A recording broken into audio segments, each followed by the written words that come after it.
keep your voice down. Seriously, welcome to the explainer, though. Honestly, a big part of me wishes we weren't doing this one today. Look, usually I am absolutely thrilled to break down fascinating topics for you, but right now, we're looking at something that carries a very different, very real, and very dangerous kind of weight. We are stepping into the deep shadows of Navajo folklore to examine a massive cultural taboo, and I need to be completely upfront with you right out of the gate. We are not talking about campfire myths or some fake Hollywood movie monster today. We are dealing with something dangerously real, something that demands our absolute, unwavering caution. I'm not saying I literally slept inside a circle of salt last night while writing this, but actually, yeah, scratch that. That is exactly what I'm saying. So go ahead, lock your doors, draw the blinds, and whatever you do not look out the window. Okay, so I just have to ask, are you absolutely sure you're alone right now? Because, man, I've been checking the shadows in the studio ever since I started researching this. Within traditional Navajo culture, there is a subject that is rarely, if ever, discussed with outsiders. It is shrouded in this profound and, frankly, incredibly justified fear. We are talking about a specific kind of entity that is so feared, merely speaking its name out loud is considered a highly dangerous taboo. I am taking a major risk just putting this explainer together for us today, but it is absolutely vital that we understand exactly what this threat is, and maybe more importantly, what it absolutely is not. The entity we're dealing with here is known in the Navajo language as the naaldlooshii.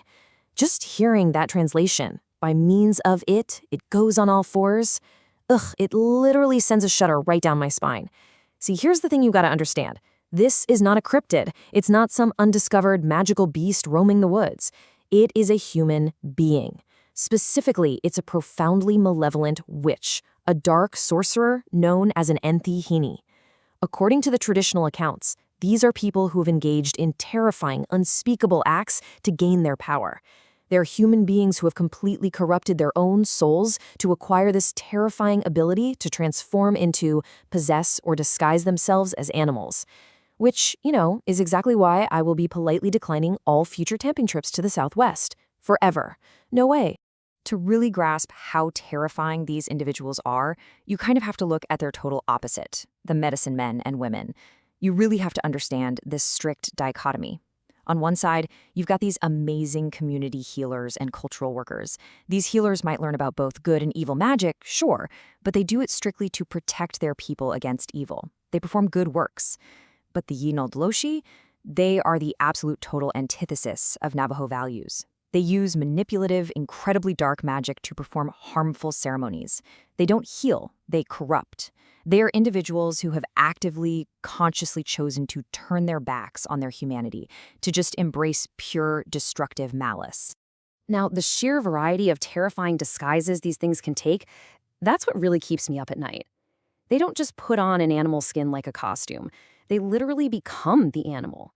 They often take the form of tricksters, like the coyote, or creatures strongly associated with death and bad omens. But listen, it actually gets worse. The historical accounts tell us they can actually possess living animals, or even walk around inside the bodies of living people. And anyone could be one. They can be male or female. Honestly, if you see a coyote acting strangely, just look away. Do not engage. In fact, my neighbor's dog looked at me super weird this morning, and I just completely avoided eye contact just to be safe. Better safe than sorry, right? If you are ever unfortunate enough to experience a traditional encounter, well, it is never just a minor scare. Real historical accounts passed down among the Navajo don't feature some spooky noise in the woods that you can just run away from. No, the encounters typically happen right at the hogan, the traditional family home.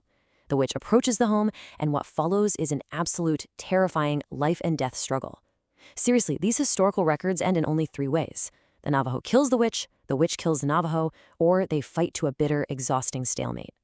It's essentially a home invasion, but by an entity of pure, supernatural malice. And this brings me to a point that frankly drives me totally crazy, because it gives everyone a completely false sense of security. In movies or internet fiction written by outsiders, the protagonist is usually out on a road trip, right? They're feeling vulnerable, they encounter a creepy dog thing on the highway, and then they just magically floor the gas pedal of their sports car and drive away to safety while cool synth music plays in the background. It is laughable. Real traditional accounts absolutely do not allow for easy escapes on Route 66. The danger comes directly to where you live. You don't outdrive them. You literally have to survive them.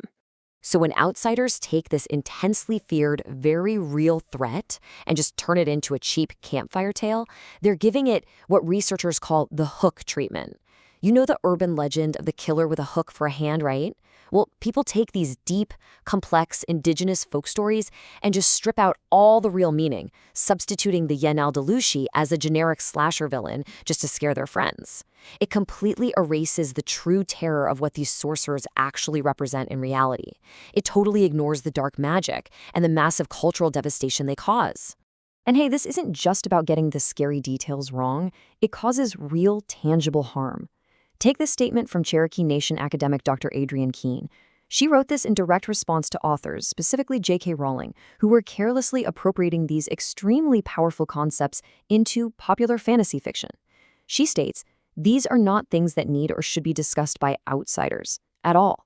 I'm sorry if that seems unfair, but that's how our cultures survive." And frankly, she is absolutely right.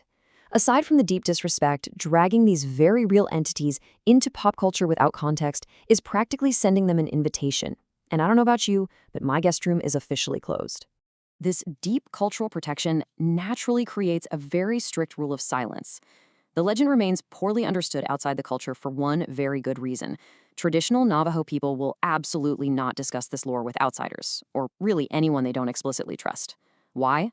Because these are powerful, manipulative sorcerers. The firm belief is that talking about them, acknowledging them, seeking out their stories, it literally draws their attention. Which suddenly makes me acutely aware that I've been broadcasting their details for the last several minutes, and I am deeply, deeply regretting my life choices right now.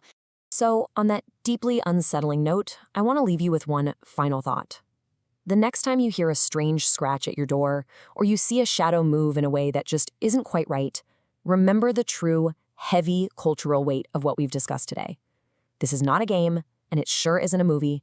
Who is waiting in the shadows outside your window tonight? I don't know, and honestly, I absolutely do not want to find out. I strongly urge you to take this explainer survival guide to heart.